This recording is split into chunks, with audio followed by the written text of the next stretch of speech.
সারা রাত ধরে এত বৃষ্টি হয়েছে, ওপরে পাপোশগুলো সব ভিজে চপচপে হয়ে গেছিলো। তো পাপোশগুলো সব রৌদ্রে দিয়ে দিলাম। আজকে আমার কিন্তু সকাল সকাল সব বাসি কাজকর্ম, সকালের টিফিন সব কিছু কমপ্লিট হয়ে গেছে। এবার স্নান করে দুষ্টকে আনতে যাবো স্কুল থেকে। প্রত্যেক দিন সকালবেলা থেকে ব্লগ দিই আমি কি করি। আজকে ভাবলাম একটু না হয় অন্যরকমভাবে ব্লগটা বানাই। তো আজকে আর সকালবেলা থেকে ব্লগটা স্টার্ট করিনি, আজকে একেবারে দুষ্টটাকে স্কুল থেকে নিয়ে এসে ব্লগটা শুরু করছি। এখন ঘড়িতে 11:30 বাজতে যায়। কেমন আছো তোমরা সবাই? আশা করছি যে যেখান থেকে আমার ভিডিওটা দেখছো সবাই খুবই ভালো আছে, সুস্থ আছো। আমরাও বেশ ভালো আছি।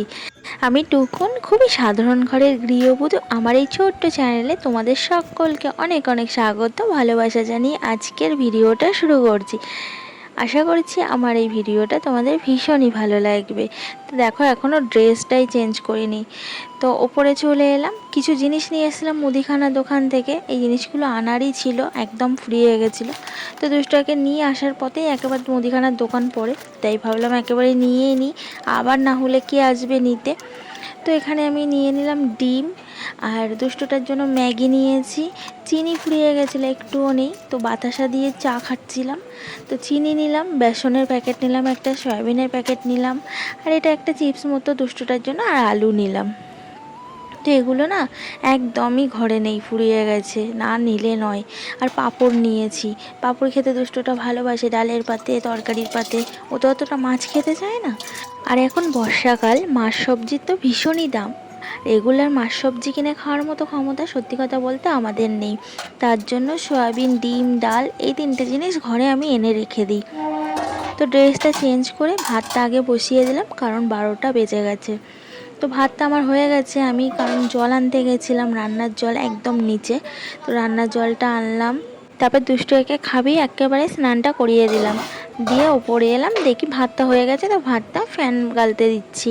এবার আমি সবজিপাতিগুলো কেটে নেবো, তরকারি যা রান্না করব আজকে। সবজিপাতি বলতে কিছুই নেই, শুধু একটু ভেন্ডি ছিল কয়েকটা, তো তার মধ্যে আবার পাকাও আছে একটা দুটো। তো সেই ভেন্ডিগুলোই কুচিয়ে নিলাম, আর একটু আলু কুচিয়ে নিলাম। আলু আর ভেন্ডি ভাজা করব। আর পেঁয়াজ কাটবো, রসুন কাটবো, আদা কাটবো, ডিমের ঝাল মতো করব, কারি মতো। আগের দিন করেছিলাম ডিমের কারি, রাখি পূর্ণিমার দিন। তো সেই ডিমের কারি নাকি আমার মেয়ের ভীষণ ভালো লেগেছে। তো মা ওইভাবেই করো, ওইভাবেই ডিমের কারি করলে আমার ভীষণ ভালো লাগে খেতে। আর সত্যি কথা বলতে কি বলো তো, আমার ছেলে না খেতে অসুবিধা হয় শুধু ওরকম ঝোল দিয়ে। তার জন্যই আলু আর ঢ্যাঁড়স ভাজা করছি, আর ডিমের কারি করবো, আর ওর জন্য কটা পাঁপড় ভেজে দেবো। পাঁপড় খেতে খুবই ভালোবাসে ভাতের সাথে। তুমি যদি ডাল আর পাঁপড় ভাজা কিংবা আলু ভাজা দিয়ে পাঁপড় ভাজা দিয়ে দাও, ও খেয়ে নেবে সোনামুখ করে। আমার ছেলে এরকম, ওর মাছ মাংস অতটা ভক্ত না, ও ডিম খেতে খুবই ভালোবাসে, আর ডাল সয়াবিন এগুলো ভীষণ ভালোবাসে। তো আমার ওদিকে ঢ্যাঁড়স আলু ভাজাটা হয়ে গেছে, আর এদিকে আমি ডিমটাও সেদ্ধ করে ছাড়িয়ে নিয়েছি। এবার ডিমটাকে ভেজে আমি তরকারিটা করে নেবো। আর এটাই সত্যি, টাকা পয়সা না থাকলে ঘর পরিবার, আত্মীয় স্বজন, বন্ধু বান্ধব কেউই তখন চিনতে পারে না, আমাদের দিকে খিলি ওড়ায়। এটাই কিন্তু বাস্তব। টাকা পয়সা যার আছে তার দিকে মানুষ, আত্মীয় স্বজন, বন্ধু বান্ধব সবাই আছে। যার টাকা পয়সা নেই তার কিন্তু কেউই নেই। আর এখন এমন দুনিয়া হয়ে গেছে, তুমি যদি দামি দামি জিনিস দিতে পারো, টাকা পয়সা দিয়ে ভালো খাওয়াতে পারো, ঘোরাতে পারো, তাহলে তুমি ভীষণ ভালো। আর তুমি যদি কিছু না দিতে পারো, তাহলে কি বলবে জানো? বলবে যে তোমার মন খারাপ, ছোট মন, কিছু মন থেকে সরে না। কিন্তু কেন সরে না সেটা কিন্তু কেউই দেখতে আসে না। তো চলো একটা কথা তোমাদেরকে আজকে শেয়ার করি, কথাটা না বলে আমি থাকতে পারলাম না। কারণ আমাদের বাড়িতে আমরা দুই বউ, আমি আর বড় যা। তো আমি মেজো আর বড় যা নিচে থাকে, তোমাদেরকে দেখিয়েছি এর আগের ভিডিওতে। তো বড় যা টিউশানি করে, আমি কিছু করতে পারি না কারণ বাচ্চা কাচ্চা সামলাতে হয়। তো বড় যা না অনেক কিছু শাশুড়িকে কিনে দেয়, আমি কিছু কিনে দিতে পারি না। তাই সবাইকে বলে পাড়ার যে আমার মেজো বৌমার মন খুবই ছোট, মেজো বৌমা খুবই বাজে, আর আমার বড় বৌমা খুবই ভালো, ওর মন খুব ভালো, মন থেকে কত কিছু সরে। আমি যে কেন দিতে পারি না সেটা কিন্তু একবারও বোঝার চেষ্টা করে না, যে আমি কোথায় পাবো বলো। আমি তো ওর মতো আর মাঝে গেলে 10-12 হাজার টাকা রোজগার করি না, আমার তো 1 পয়সা দেওয়ার মতো কেউই নেই। তো এগুলোও না বোঝে না। তারপরে দেখতেই পেলে দুপুরবেলায় রান্নাবান্না সেরে খাওয়া দাওয়াটা করে নিলাম। তারপর উপরে ঘরটা গুছিয়ে ঝাড় দিয়ে নিচ্ছি, কারণ আজকে আমার মেয়ের আবার পড়াতে আসবে সায়েন্স। আরও কয়েকটা বাচ্চা একসাথেই পড়ে। আর এই ওপরে ঘরটাই বেশি থাকা হয়, দুষ্টুটা তো খেলাধুলো করে আর বেশি নোংরা করে, ওই জন্য ঘরটা পরিষ্কার করে নিলাম। একদম কোনো কথা বলবে না, চুপচাপ ঘুমো করবে। কোনোদিন তো ঘুমালে তুমি ঘুমাও না, বদমাস একটা। তোমরাই দেখো আবার বলে আমি বদমাস একটা।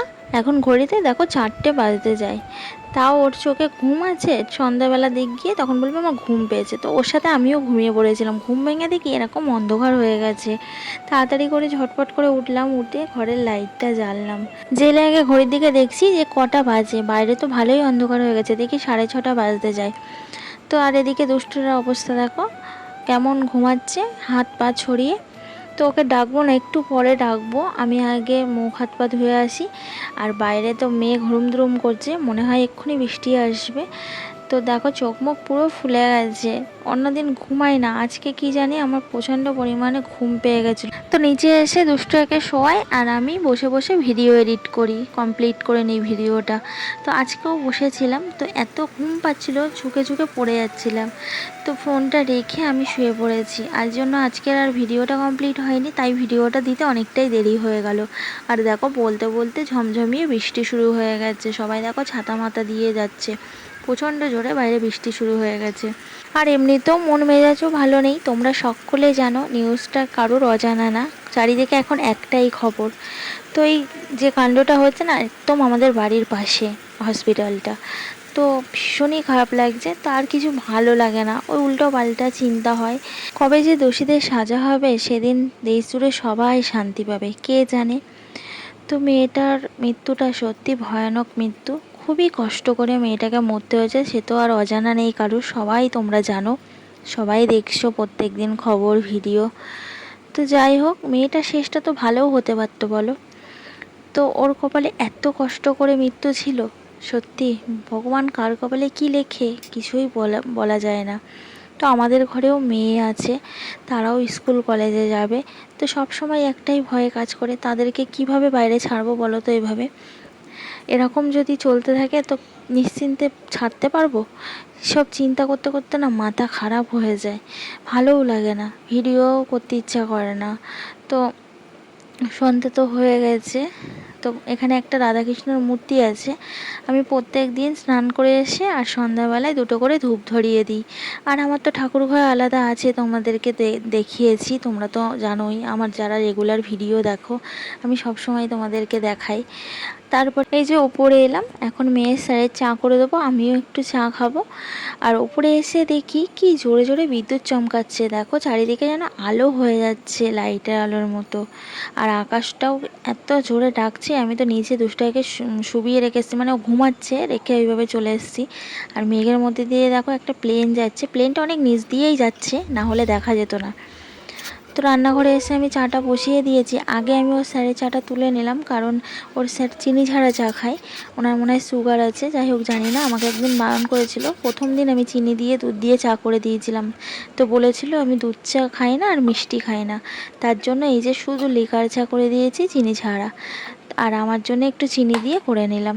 তো এই যে এখন আমি চাটা দিতে যাচ্ছি, পাশের ঘরেই পড়াচ্ছে, তো চাটা দিয়ে এসে আমি আমার চাটাও ছেঁকে নিলাম, 4-5 জন মতো পড়ে।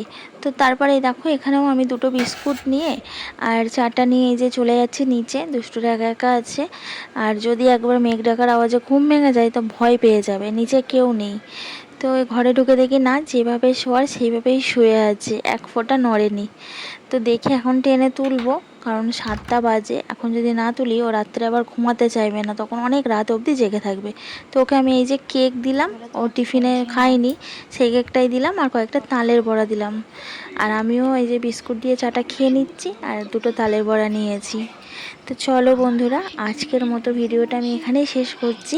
যদি ভালো লেগে থাকে লাইক করে দিও, আর যদি খুবই ভালো লাগে আমার ভিডিওটা দেখে তাহলে চ্যানেলটা সাবস্ক্রাইব করে আমার পাশে থেকো, আর বেল বাটনটা অল করে দিও, তাহলে যখনই আমি নতুন নতুন ভিডিও ছাড়বো তোমার কাছে সবার আগে নোটিফিকেশান পৌঁছে যাবে। আর হ্যাঁ, কমেন্টস করে বলতে ভুলো না আমার ভিডিওগুলো তোমাদের কেমন লাগছে। তো আমি চা খেতে খেতে একটু টিভি দেখছিলাম, এবার দুষ্টুকে পড়তে বসাবো। চলো সবাই সুস্থ থেকো, ভালো থেকো, দেখা হচ্ছে কালকে আবার একটা নতুন ভিডিওতে। টাটা।